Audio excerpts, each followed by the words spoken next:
Mais que vont dire les gens? Bonjour et bienvenue dans cette nouvelle vidéo, je suis Vanessa Castel, soft skilleuse professionnelle, je vous aide à prendre conscience et confiance dans votre potentiel pour prendre votre place.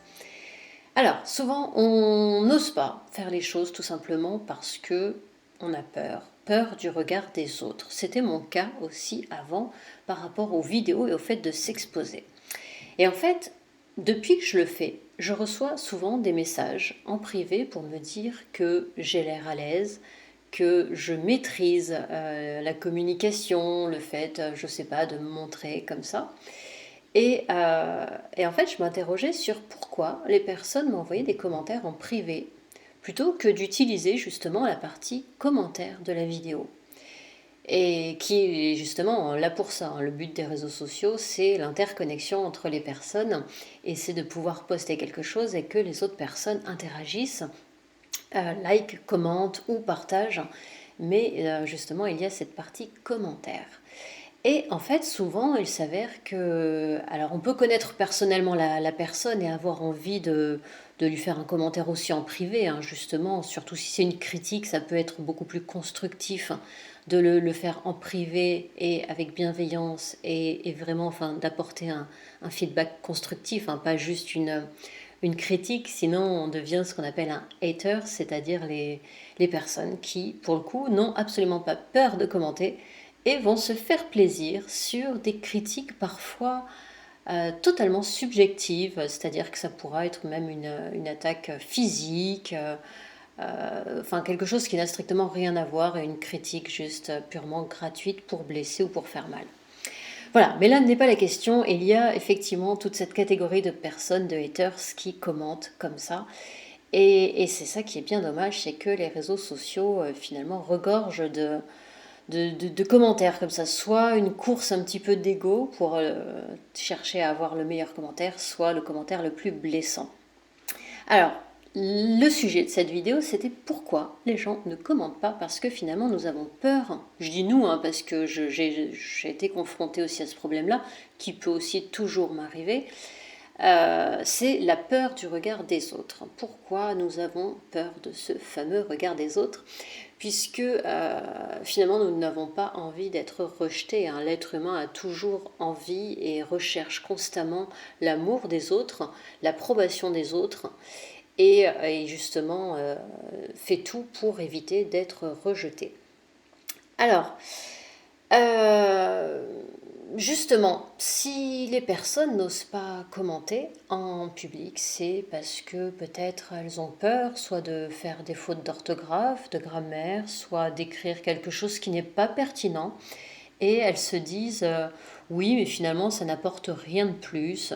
Alors si on cherche toujours à apporter sa pierre à l'édifice, c'est quand même un très très grand objectif. Et puis surtout, nous avons tous nos pensées, notre réalité, donc ne pas faire de suppositions en fait. Considérer que ce que vous avez à dire ne va pas forcément apporter quelque chose, c'est faire justement des suppositions sur la réalité des autres et en fait vous ne savez pas forcément le parcours des autres personnes.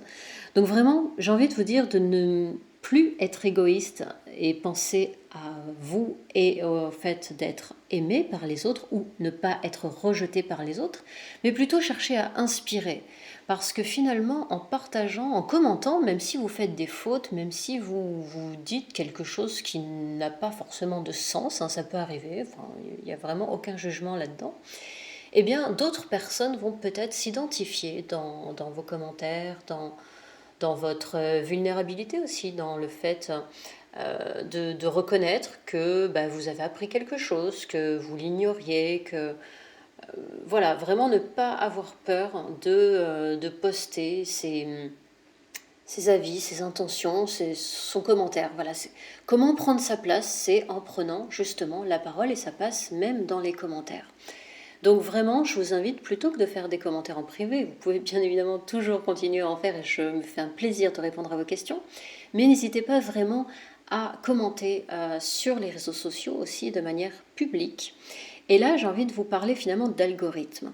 Parce que si vous restez dans l'ombre et dans le silence, à regarder mais à apprécier le contenu, finalement vous vous coupez de toute une partie qui pourrait vous être suggérée par les algorithmes. Parce que, je m'explique, si vous passez votre temps à regarder du contenu sans rien dire, peut-être qu'à un moment, il va y avoir un contenu qui va vraiment vous faire sortir de vos gonds et quelque chose que vous n'allez pas du tout apprécier, ou je sais pas, quelque chose qui va vraiment vous pousser peut-être à commenter. Et finalement, l'algorithme va considérer que c'est le contenu qui vous plaît le plus. Or, si vous passez votre temps justement à aller voir d'autres contenus, peut-être juste pour voir ce que les concurrents font, voir ce que fait le voisin, mais finalement, avec ce côté voyeur, euh, ça ne montre pas si ce contenu vous intéresse ou pas. Finalement, par le fait de le visionner, vous signifiez aux algorithmes que ce contenu vous intéresse, alors qu'en fait, ce contenu ne vous intéresse peut-être pas forcément. Et c'est pour ça que je vous invite vraiment à interagir avec le contenu vraiment qui vous intéresse, qui vous apporte quelque chose, qui vous aide, voilà, alors, que ce soit le mien ou un autre, hein, peu importe. Mais plus vous allez interagir vers ce qui est positif pour vous, ce qui vous apporte quelque chose, ce qui vous aide, plus vous allez voir un tel contenu. Si vous regardez à l'inverse d'autres contenus, même sans commenter, mais du contenu négatif, dans une démarche vraiment d'observation, de critique, je ne sais pas quoi, mais vraiment quelque chose de négatif, finalement, vous allez avoir de plus en plus de ce contenu-là. Donc là, c'est à vous de choisir sur quoi vous souhaitez porter votre attention. Donc, c'est vraiment commenter de manière publique, interagir, c'est une manière de soutenir aussi la personne dans son travail. Si vraiment vous vous identifiez parfois dans les partages, dans le partage de mes vidéos, n'hésitez pas à le dire, n'hésitez pas à partager aussi, comme je le dis à chaque fois, n'hésitez pas à liker, commenter cette vidéo, la partager, ça fait toujours plaisir et surtout ça peut aider une personne. Et même si c'est une seule personne, j'ai envie de dire, le résultat est atteint. L'essentiel étant de pouvoir inspirer les autres plutôt que de penser à soi, au fait de ne pas être rejeté. Voilà. J'espère que cette petite clé vous aura inspiré. Une fois de plus, n'hésitez pas à liker, commenter et partager. Ça fait toujours plaisir et ça peut aider une personne. Moi, je vous dis à très vite pour la suite. Ciao, ciao.